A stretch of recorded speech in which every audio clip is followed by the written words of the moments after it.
Hello everyone, welcome to Ujjwal Academy for civils. और मेरा नाम है उज्ज्वल कुमार और मैं आप लोगों को इसमें टारगेट 67 बीपीएससी बैच को लेकर के कई सारे एमसीक्यूज लेकर के मैं आ रहा हूँ। तो ये जो है आज का सेट 3 है और इसके पहले मैंने ऑलरेडी सेट 1 और सेट 2 मैंने अपलोड कर दिए हैं। तो उसको अगर आपने अभी तक नहीं देखा है तो जाकर के उसको देखिए, जो आपके 67 बीपीएससी के लिए बहुत ही ज़्यादा वो इम्पोर्टेंट होने वाला है। ठीक है, तो उसके एमसीक्यूज सेट को जाकर के आप लगाइए और देखिए कि आपके कितने सही होते हैं। मेरे जो भी क्वेश्चंस आपके स्क्रीन पर आएंगे, आप उस समय अपने वीडियोस को पॉज करके और कम से कम आधा मिनट के लिए या फिर जितने भी समय आपको चाहिए उतने समय के लिए क्वेश्चंस को पढ़ सकते हैं।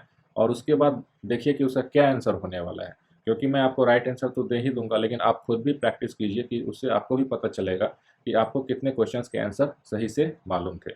तो चलिए फिर शुरू करते हैं। और मेरा नाम है उज्ज्वल कुमार और मैं अनअकैडमी पर भी पढ़ाता हूँ। लेकिन आज का सेशन में हम लोग जो कि 67 बीपीएससी है, इसमें सेट 3 लेकर के आए हैं। पॉलिटी के क्वेश्चंस होंगे, राज्य व्यवस्था के क्वेश्चंस होंगे। ठीक है, तो चलिए शुरू करते हैं। तो आज का पहला क्वेश्चन है कि who prorogues the session of state legislature. Question को ठीक से पढ़िए। राज्य विधानमंडल के सत्रों का सत्रावसान कौन करता है? राज्यपाल, विधानसभा अध्यक्ष, मुख्यमंत्री, भारत के राष्ट्रपति या फिर ऑप्शन ई। यानी कि क्वेश्चन पूछ रहा है कि हमारा जो स्टेट असेंबली है, जैसे कि विधानसभा है, तो उसका जब एक सत्र जो खत्म होता है तो उसके सत्र को खत्म करने का जो आदेश है, सत्रावसान का जो है, वो कौन करता है? तो इसका जो राइट आंसर होगा वो होगा governor. A is the right answer, governor. Governor क्या करता है, जब हमारा असेंबली है, स्टेट असेंबली, उसका जब लास्ट सेशन का जब लास्ट दिन होता है, तो वहाँ का जो स्पीकर होते हैं, जो अध्यक्ष होते हैं, वो बोलते हैं कि अब इस सत्र का बैठक खत्म किया जाता है। तो इसी के बाद गवर्नर जो होते हैं उस राज्य के, उस असेंबली के सेशंस को प्रोरोग कर देते हैं। प्रोरोग, प्रोरोग को ही हम लोग इंग्लिश में क्या बोलते हैं, हिंदी में क्या बोलते हैं? सत्रावसान। तो सत्रावसान का मतलब ही होता है प्रोरोग करना। यानी कि अब फिर से जब उसकी एक फ्रेश सेशन को बुलाया जाएगा, उसके बाद ही फिर से उसका नया सत्र स्टार्ट होगा। तो 1 का आंसर ए है। ठीक है,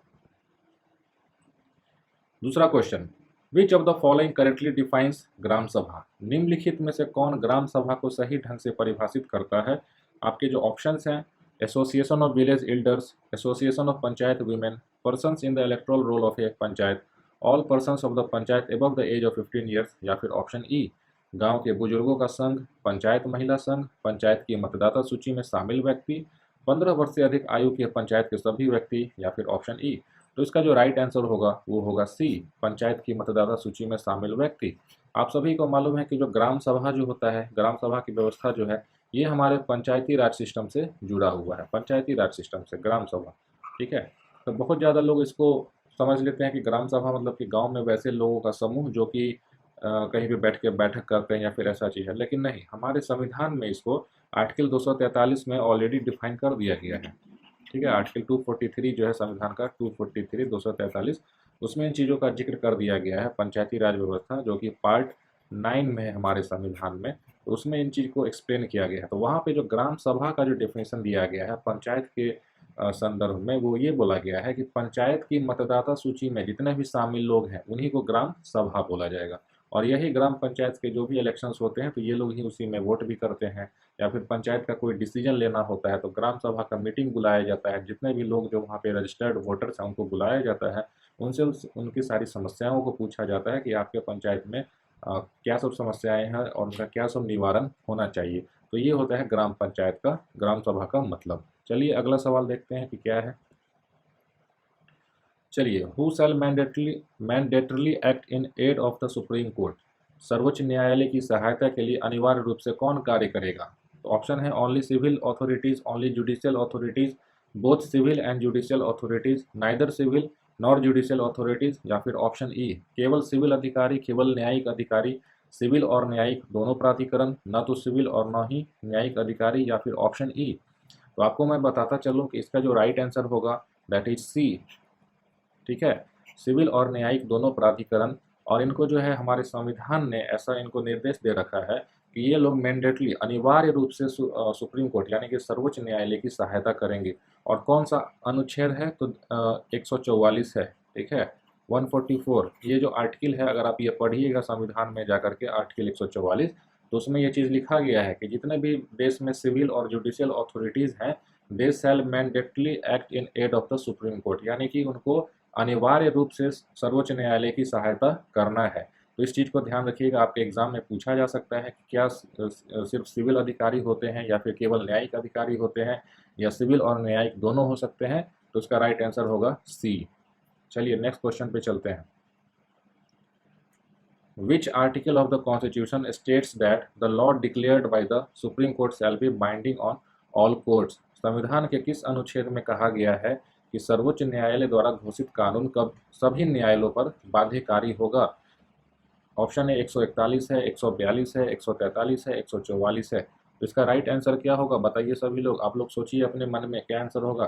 तो मैं इसका आंसर बता देता हूँ, इसका आंसर होगा ऑप्शन ए 141। अनुच्छेद 141 जो है ना, संविधान में जो अनुच्छेद 141 है उसमें ये चीज़ लिखा गया है कि सुप्रीम कोर्ट जो है हमारा जो सर्वोच्च न्यायालय है, वो अगर वो कोई जजमेंट देता है, कोई कानून घोषित करता है, तो वो हमारे देश के उसके नीचे के जितने भी न्यायालय हैं, हाई कोर्ट्स हैं, हमारे डिस्ट्रिक्ट कोर्ट्स हैं, लोअर कोर्ट्स हैं, सब ऑर्डिनेट कोर्ट्स हैं, जितने भी कोर्ट्स हैं, जितने भी न्यायालय हैं, उनके ऊपर बाध्य होगा। यानी कि अगर कोई लोअर कोर्ट है वो सुप्रीम कोर्ट के जजमेंट के अगेंस्ट नहीं जा सकता है, ठीक है। तो यही है हमारे संविधान में जो लिख दिया गया है अनुच्छेद 141 में, आर्टिकल 141 में, 141 में। तो A is the right answer. चलिए नेक्स्ट क्वेश्चन पे चलते हैं। Supreme court gets the power to grant special leave to a petition under which article of the constitution? Supreme court को संविधान के किस अनुच्छेद के तहत एक याचिका को विशेष अनुमति देने की शक्ति मिलती है? 135, 136, 137, 138। ABCD में से आप लोग सोचिए मन में क्या आंसर होगा। हालांकि मैं इसका आंसर आपको बता देता हूं, आप वीडियो को पॉज करके 2 सेकंड के लिए आंसर सोचिए और उसके बाद फिर देखिए, ताकि उससे भी आपको रिवीजन होता रहेगा और मैं तो आपको एक्सप्लेन कर ही दे रहा हूं आंसर क्या होगा। तो इस क्वेश्चन का जो आंसर होगा वो होगा article 136। B is the right answer. 136 is the right answer. इसमें क्या दिया गया है, क्या प्रावधान होता है जो अनुच्छेद 136 है ना, अनुच्छेद 136 में ये लिखा गया है कि अगर हमारे देश में सुप्रीम कोर्ट में अगर किसी को कोई पिटीशन फाइल करना है कि अगर उसे कोई विवाद का निपटारा जो है वो किसी और कोर्ट में नहीं हो पाया, या फिर उसे सेटिस्फाइड नहीं है, या फिर उससे वो संतोषजनक वो स्थिति में नहीं है, तो वो क्या कर सकता है कि सुप्रीम कोर्ट में जा के एक याचिका दायर कर सकता है। और सुप्रीम कोर्ट फिर डिसाइड करेगा कि क्या इस याचिका को हम लोग अपने पास एक्सेप्ट करें। अगर सुप्रीम कोर्ट उस याचिका को एक्सेप्ट और दर्ज कर लेता है तो वो केस फिर सुप्रीम कोर्ट हैंडल करेगा। तो इसी को बोलते हैं स्पेशल लीव, यानी कि विशेष अनुमति देने की जो शक्ति है वो सुप्रीम कोर्ट को दिया गया है। तो धारा 136 के अकॉर्डिंग ये है, आप डायरेक्टली सुप्रीम कोर्ट में हर केस में नहीं जा सकते हैं। अगर आपके मौलिक अधिकारों का हनन हुआ है तब आप डायरेक्टली सुप्रीम कोर्ट जा सकते हैं, लेकिन अगर आपका मौलिक अधिकार का हनन डायरेक्टली नहीं हुआ है तो आप सीधा सुप्रीम कोर्ट नहीं जाएंगे। आप सबसे पहले डिस्ट्रिक्ट कोर्ट जाएंगे, फिर हाई कोर्ट जाएंगे, उसके बाद भी अगर आपके केस का निपटारा नहीं होता है तब आप सुप्रीम कोर्ट जाते हैं। लेकिन कभी कभी कुछ ऐसा भी चीज़ हो सकता है जिसमें लगता है कि नहीं सुप्रीम कोर्ट में जाना बहुत ज़रूरी है, तो स्पेशल लीव पिटीशन फाइल करना पड़ता है सुप्रीम कोर्ट में। और अगर सुप्रीम कोर्ट की मर्जी है कि हाँ ठीक है इनके केस को हम लोग एक्सेप्ट कर लेते हैं, तब आपकी केस की सुनवाई वहाँ पे होगी। तो इसी का मतलब होता है स्पेशल लीव, है ना। और ये धारा 136 में, अनुच्छेद 136, धारा नहीं अनुच्छेद 136 में आर्टिकल जो है कॉन्स्टिट्यूशन का, उसमें इसका जिक्र किया हुआ है। चलिए next question. To be elected as the vice president what should be the minimum age? यानी कि वाइस प्रेसिडेंट का चुनाव के लिए, उपराष्ट्रपति के रूप में चुने जाने के लिए न्यूनतम आयु कितनी होनी चाहिए? 25 साल, 30 साल, 35 साल, या फिर age bar is not mentioned in the constitution, या फिर ऑप्शन ई 25 साल होना चाहिए, 30 साल होना चाहिए, 35 साल होना चाहिए, संविधान में आयु सीमा का उल्लेख नहीं है, या फिर ऑप्शन ई। तो इसका जो राइट आंसर है वो है सी 35 साल, ठीक है। जो हमारे संविधान में जो लिख दिया गया है कि अगर किसी व्यक्ति को अगर उपराष्ट्रपति बनाना है या फिर प्रेसिडेंट का भी यही एज होता है, 35 साल उसका मिनिमम एज होना चाहिए। और इसके साथ साथ इनका जो क्वालिफिकेशन होना चाहिए वो as a Rajya Sabha member elect होने का क्वालिफिकेशन भी इनको होना चाहिए। जो 25 साल का एज है ये मिनिमम एज है लोकसभा के सदस्य के लिए, ठीक है। अगर आपको लोकसभा में जाना है तो आपको मिनिमम 25 साल के होने चाहिए। जो 30 साल का जो लिमिट है ये है राज्यसभा का लिमिट है। अगर आपको राज्यसभा के मेंबर, अगर आपको इलेक्शन उसमें लड़ना है तो आपको मिनिमम 30 साल का होना चाहिए। और जो 35 साल है ये है हमारे प्रेसिडेंट प्लस वाइस प्रेसिडेंट का एज होता है। इस चीज़ को ध्यान में रखिए, आपसे कई बार एग्जाम में ये चीज़ पूछी जाती है, ठीक है। चलिए next question. How many rights in the Indian constitution guarantees the fundamental right of equality? भारतीय संविधान में कितने अधिकार समानता के मौलिक अधिकार की गारंटी देते हैं? समानता के मौलिक अधिकार की गारंटी देते हैं। तो ऑप्शन है 3, 4, 5, 6, 3, 4, 5, 6 या फिर ऑप्शन ई। आप इसको सोचिए, याद करिए कितने होते हैं राइट टू इक्वलिटी में, कितने आते हैं आपके फंडामेंटल राइट्स। तो इसका राइट आंसर होगा सी 5। 5 ऐसे मौलिक अधिकार हैं जिनको फंडामेंटल राइट ऑफ इक्वलिटी में रखा गया है, जैसे कि article 14, article 15, article 16, article 17, article 18, ये सब के सब राइट टू इक्वलिटी के अंदर आते हैं। ठीक है, आप इस चीज़ को याद रखिएगा। इक्वलिटी बिफोर लॉ आर्टिकल 15 में है कि there shall not be discrimination on the basis of sex, caste, place of birth and religion and all this things. किसी को भी आप धर्म के आधार पर, जाति के आधार पर उसके ये नहीं भेद नहीं कर सकते हैं। आर्टिकल 16 में है कि किसी को रोजगार में अगर स्टेट स्पेशल प्रोविजन देती है सोशली और इकोनॉमिक बैकवर्डनेस के ऊपर, वो दे सकती है। आर्टिकल 17 है कि हम लोग अनटचेबिलिटी जो है, जो छुआछूत की जो चीज़ें हैं वो प्रैक्टिस नहीं कर सकते हैं। और आर्टिकल 18 होता है कि एबोलिशन ऑफ टाइटल्स। तो ये पांचों जो है ये हमारे राइट टू इक्वलिटी जो है, मौलिक अधिकार हमारा समानता का, उसके अंदर आता है पांचों। तो याद रखिएगा कि राइट टू इक्वलिटी में कितने आते हैं, तो 5 आते हैं। ठीक है, इस चीज़ को याद रखिएगा। आर्टिकल 14 से लेकर के आर्टिकल 18 तक, अनुच्छेद 14 से 18 तक 5 हो गए टोटल, है ना। विच of the following is not a federal feature of the Indian constitution? निम्नलिखित में से कौन भारतीय संविधान की संघीय विशेषता नहीं है? सवाल को ठीक से पढ़ के समझिए, उसके बाद आप लोग आंसर दीजिएगा। Single citizenship, written constitution, independent judiciary, distribution of powers या फिर ऑप्शन ई एकल नागरिकता, लिखित संविधान, स्वतंत्र न्यायपालिका, शक्तियों का वितरण या फिर ऑप्शन ई। तो इसका मैं आपको राइट आंसर डिस्कस कर देता हूं, लेकिन उसके पहले मैं बता दूं कि फेडरल फीचर क्या होता है और यूनिटरी फीचर क्या होता है। हमारे संविधान में 2 तरह के फीचर्स होते हैं। एक होता है फेडरल, ठीक है, जिसको संघात्मक बोल सकते हैं, है ना। और दूसरा होता है यूनिटरी फीचर, यूनिटरी फीचर यानी कि एकात्मक। हाँ, एकात्मक। तो जो संघात्मक फीचर है, जो फेडरल फीचर है, इसका मतलब कि सेंटर और स्टेट्स के पास उसको डिवाइड कर दिया गया है, उसमें दोनों का हक हो जाएगा। लेकिन जो एकात्मक होता है उसमें सिर्फ सेंटर का ही रोल होता है, सिर्फ सेंट्रल गवर्नमेंट जो है सिर्फ वही बोल देगा कि हाँ ऐसा कुछ होगा, तो वो एकात्मक हो जाता है। तो देखिए इसमें से ऑप्शंस क्या है। सिंगल सिटीजनशिप, तो क्या आपको किसी राज्य का सिटीजनशिप मिलता है? अगर आप देश के नागरिक हैं तो जब आप पासपोर्ट बनवाते हैं तो सिर्फ उस पर लिखा रहता है कि भारत के नागरिक, रिपब्लिक ऑफ इंडिया, है ना। उस पर ये तो नहीं लिखा रहता कि हाँ ये बिहार के नागरिक हैं, ये बंगाल के नागरिक हैं, ये महाराष्ट्र के नागरिक हैं, ऐसा तो नहीं लिखा होता है। तो सिंगल सिटीजनशिप जो है, ए इज़ द राइट आंसर। क्योंकि आपसे पूछा है कि कौन सा नहीं है फेडरल फीचर, इसमें से कौन भारतीय संविधान का संघीय विशेषता नहीं है। ठीक है, जो रिटन कॉन्स्टिट्यूशन होता है ये फेडरल फीचर है, क्योंकि उसी कॉन्स्टिट्यूशन में, उसी संविधान के तहत सारे केंद्र सरकार को, राज्य सरकार को, सबको अपना काम पावर मिला है कैसे देश को चलाना है उसके लिए। तो वो रिटन कॉन्स्टिट्यूशन जो है वो फेडरल फीचर होता है।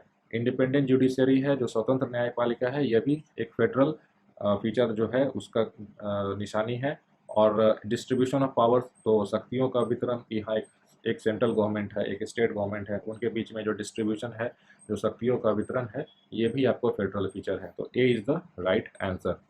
चलिए हम लोग थोड़ा डिस्कस कर लेते हैं कि मैं ऑलरेडी, मेरा नाम उज्जवल कुमार है, I am Ujjwal Kumar and I am teaching live on Unacademy. ठीक है, जो कि इंडिया का भी सबसे बड़ा लार्जेस्ट लर्निंग प्लेटफॉर्म है।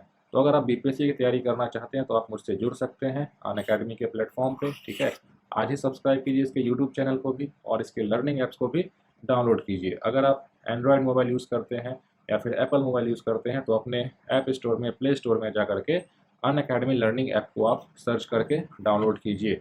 अनअकैडमी लर्निंग ऐप को डाउनलोड करने के बाद आप अपने मोबाइल नंबर से उसमें रजिस्टर कर सकते हैं।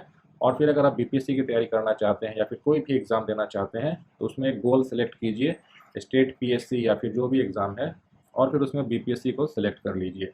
उसके बाद जब आप आगे बढ़ेंगे तो आपको एक इनविटेशन कोड पूछेगा, तो आप मेरा कोड यूज कर लीजिए जो कि आपके स्क्रीन पे भी आ रहा होगा। मेरा कोड है उज्जवल K10, है ना, उज्जवल K10। ये कोड यूज करने के बाद अगर आप उसके बाद जब आप ओके कीजिएगा तो आपको अनअकैडमी पे जितने भी फ्री क्लासेस हैं सब आपको खुल जाएंगे। ठीक है, और उसका बहुत ही अच्छे कोर्सेज हैं, history, geography, polity, current affairs, हर एक का कोर्स चलता रहता है, टेस्ट चलता रहता है। वहाँ पे आप जरूर जुड़िए, आप अपने तैयारी को और बेहतर कीजिए। ठीक है, इसके साथ अगर आप बीपीएससी का अगर आप एक टेस्ट देते हैं जो कि 5 तारीख को है, संडे को सुबह में 11 बजे, तो इसमें 15 विनर्स को जो है 50% का स्कॉलरशिप भी है, 50% तक का स्कॉलरशिप है। तो इसका भी फ़ायदा उठाइए आप लोग, ठीक है, जो भी लोग उस वीडियो को देख रहे हैं। इसके साथ साथ बिहार एसआई प्रीलिम्स का टेस्ट सीरीज है, 67 BPSC prelims subject wise plus का टेस्ट सीरीज है। तो बहुत सारे टेस्ट सीरीज हमारे इस प्लेटफॉर्म पे चलते रहते हैं, उसको जाकर के आप लोग फ़ायदा उठाइए। देख सकते हैं 4, 11, 18, 25 एवरी सैटरडे, हर शनिवार को सुबह में 10 बजे। और 67 बीपीएससी जो कि आने वाला है दिसंबर में, उसमें हिस्ट्री का टेस्ट है, पॉलिटी का फुल टेस्ट है, ज्योग्राफी का टेस्ट है, इन्वायरमेंट का टेस्ट है, इकोनॉमिक्स जो है अर्थव्यवस्था उसका टेस्ट है, मैथ्स का टेस्ट है, जनरल साइंस का टेस्ट है, बिहार जीके का टेस्ट है। तो इसको जाकर के आप फ़ायदा उठाइए, जो कि पूरा एक प्लस टेस्ट सीरीज का पूरा एक टारगेट है इसमें, है ना। इसके साथ हमारा target 67 prelims and Bihar SI का फ्री टॉपिक बेस्ड टेस्ट है, जैसे कि साइंस का टेस्ट है, ज्योग्राफी का टेस्ट है, पॉलिटी, हिस्ट्री, इकोनॉमिक्स, जो कि ऑलरेडी स्टार्ट हो चुका है, 1, 2, 3, 6, 7 सितंबर को है। और गुरु नेतृत्व स्कॉलरशिप टेस्ट भी है, फ्री टेस्ट है। तो इस पर बहुत सारे ऐसे फ्री टेस्ट होते हैं। आपको मालूम है कि किसी भी एग्ज़ाम को तैयारी करते हैं तो टेस्ट जो है सो बहुत ही इंपॉर्टेंट रोल प्ले करता है। विदाउट अगर टेस्ट आप किसी एग्ज़ाम में जाते हैं तो आपकी जो तैयारी है वो बिल्कुल अधूरी है। तो अनअकैडमी पे इन सारे टेस्ट को जाकर के ज़रूर लगाइए और अपने तैयारी को और भी मजबूत और भी बेहतर कीजिए, ठीक है। इसके साथ आपको प्लस का एक फीचर प्लस के कुछ फीचर्स बता देता हूँ कि जो अनअकैडमी प्लस है उस पर बहुत सारे क्लासेस जो है लाइव चलते हैं। उस पर आपको बिल्कुल घर से ही सारे क्लासेस करवा दिए जाएंगे। Unlimited access to all courses, top educators जो हैं इंडिया के वो आपको क्लास देंगे। जो भी सिलेबस है एग्ज़ाम का उसको बहुत अच्छे तरीके से कवर किया जाएगा। कंप्लीट एग्ज़ाम प्रिपरेशन होगा, मेंटरशिप एंड गाइडेंस होगा। आपको जो भी समस्या आती है तैयारी में, गाइडेंस का जरूरत पड़ता है, तो जो एजुकेटर्स हैं, जो टीम है हमारी, वो आपको गाइड करेंगे। वहाँ पे आंसर राइटिंग सेशंस होता है, मेंस के लिए बहुत ही इंपॉर्टेंट है answer writing session. Study material आपको मिलेगा पीडीएफ फॉर्मेट में, लाइव टेस्ट सीरीज होगा, अभी मैंने आपको दिखाया टेस्ट सीरीज है। इसके साथ डाउट क्लियरिंग सेशंस जो है रेगुलर होते रहते हैं। तो आपने जो भी पढ़ा, अगर उसमें आपको कोई डाउट होता है, कोई समस्या आती है, तो उसका भी वहाँ पे निपटारा हो जाएगा, ठीक है। इसके साथ कई सारे बैच चल रहे हैं, जैसे कि हमारा विजय बीपीएससी बैच है, जो कि 68 बीपीएससी को टारगेट करता है। और टारगेट 67 बीपीएससी के लिए एक 90 दिन का क्रैश कोर्स का बैच है, जो कि 2 सितंबर से स्टार्ट हो चुका है और ये 1 सितंबर से स्टार्ट हो चुका है। लेकिन ये बैच में इनरोलमेंट जो है वो कंटिन्यूस प्रोसेस पे होता है। बहुत सारे एजुकेटर्स का क्लास इसमें अवेलेबल होता है। जैसा कि आप देख सकते हैं कि मैं भी इंडियन ज्योग्राफी का क्लास लेने वाला हूँ। मेरा आप यहाँ पे प्रोफाइल देख सकते हैं, उज्ज्वल कुमार। तो आप इस प्लेटफॉर्म पे जुड़िए और आज ही अपने तैयारी को एक नए तरीके से लेकर के जाइए। आपको कैसे सब्सक्रिप्शन लेना है, तो अनअकैडमी ऐप में जाकर के जब आप गोल सेलेक्ट करके आगे बढ़ेंगे तो आपसे पूछा जाएगा कि आप कितने महीने के लिए सब्सक्रिप्शन लेना चाहते हैं। तो अगर आप बीपीएससी की तैयारी करते हैं तो मेरे हिसाब से आपको 1 साल का सब्सक्रिप्शन लेना चाहिए, जो कि फ़ी है 8800। लेकिन आप इसमें 10% डिस्काउंट पा सकते हैं मेरा कोड यूज करके, जो कि आपको स्क्रीन पे भी दिख रहा होगा। मेरा कोड है उज्ज्वल के 10, है ना। उज्ज्वल के 10 कोड का यूज़ कीजिए और 10% डिस्काउंट पाइए। इससे क्या होगा कि आपकी जो तैयारी है और जो आपका टेस्ट है जो है संपूर्ण तरीके से आपका एग्ज़ाम के प्रति तैयारी हो जाएगा। इसके साथ अगर आप अभी 1 साल का तैयारी कोर्स लेते हैं तो आपको 2 साल का एक्स्ट्रा, 2 महीने का एक्स्ट्रा मिलेगा, यानी कि टोटल 14 मंथ्स का आपको सब्सक्रिप्शन मिल जाएगा और घर बैठे बहुत ही अच्छे तरीके से एग्ज़ाम का तैयारी कीजिए, ठीक है। तो चलिए फिर चलते हैं हम लोग नेक्स्ट क्वेश्चन की ओर, जो कि है which of the following most accurately defines the notion of welfare state? निम्नलिखित में से कौन कल्याणकारी राज्य की धारणा को सबसे सटीक रूप से परिभाषित करता है? Maximum welfare for minimum people, maximum welfare for maximum people, provision of welfare for weaker sections, minimum welfare of minimum people, या फिर ऑप्शन ई न्यूनतम जनसंख्या के लिए अधिकतम कल्याण, अधिकतम लोगों के लिए अधिकतम कल्याण, कमजोर वर्गों के लिए कल्याण का प्रावधान, या फिर डी न्यूनतम लोगों का न्यूनतम कल्याण।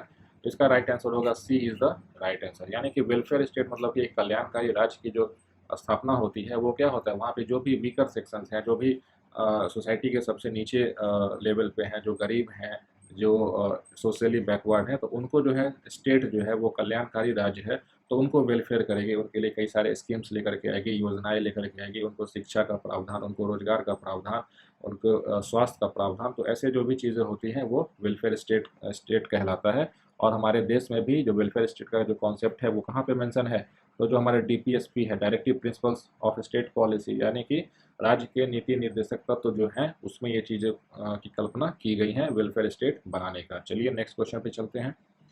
इन ए पार्लियामेंट्री सिस्टम ऑफ गवर्नमेंट, सरकार की संसदीय प्रणाली में बताइए कौन सा सही होगा। Judiciary controls executive, executive controls judiciary, executive controls legislature, या फिर लेजिस्लेचर कंट्रोल्स एक्सिक्यूटिव।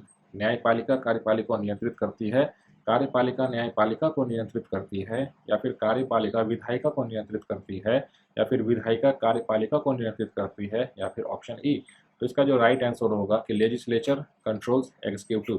तो ये जो है ये हमारे जो पार्लियामेंट्री सिस्टम है उसका ये कॉन्सेप्ट होता है कि वहाँ पे जो विधायिका है वो कार्यपालिका को कंट्रोल करती है। जैसे कि हमारे देश में भी देखिएगा तो जो पार्लियामेंट है, जो संसद है, वो हमारे एग्जीक्यूटिव जो कि काउंसिल ऑफ मिनिस्टर्स हैं उनको कैसे कंट्रोल करती है। तो जितना भी खर्च वो करते हैं कंसोलिडेटेड फंड ऑफ इंडिया से, संचित निधि, भारत की जो संचित निधि है, तो उसको पहले पार्लियामेंट में देखा जाता है कि ऑथराइज किया जाता है कि हाँ इतना पैसा इनको आवंटन किया गया है, इतना पैसा इन्होंने खर्च किया है। तो बहुत सारे तरीके होते हैं, यानी कि लेजिस्लेचर कंट्रोल्स द एग्जीक्यूटिव। ये पार्लियामेंट्री सिस्टम ऑफ गवर्नमेंट का फीचर होता है संसदीय प्रणाली में। ठीक है, चलिए, Jana Gana Mana as national anthem of India was adopted in which year.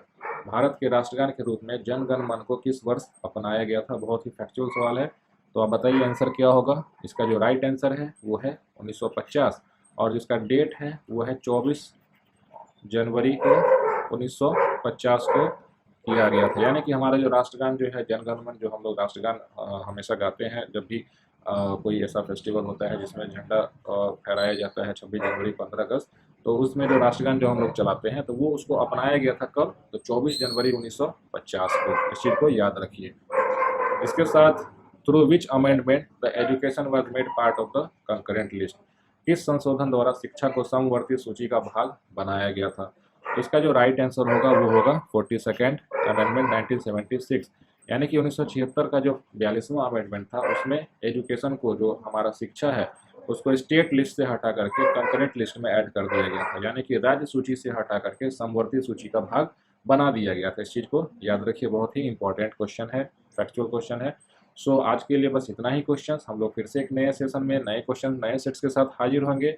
सो अगर आपने आखिरी तक देखा है तो थैंक्स फॉर वॉचिंग, और जाते जाते जरूर लाइक कीजिए, कमेंट कीजिए, अपने व्यूज़ को शेयर कीजिए, और उज्ज्वल्स एकेडमी फॉर सिविल्स को सब्सक्राइब भी जरूर करके जाइए, ताकि आपको जितने भी इस पे वीडियोस आते रहते हैं एग्जाम से रिलेटेड वो आपके पास पहुंचते रहे। नोटिफिकेशन को ऑन रखिए, और इसके साथ साथ आप अनअकैडमी के भी ऐप को इंस्टॉल कीजिए। ठीक है, और उस पर आप जा करके मेरी लाइव क्लासेस में जुड़ सकते हैं।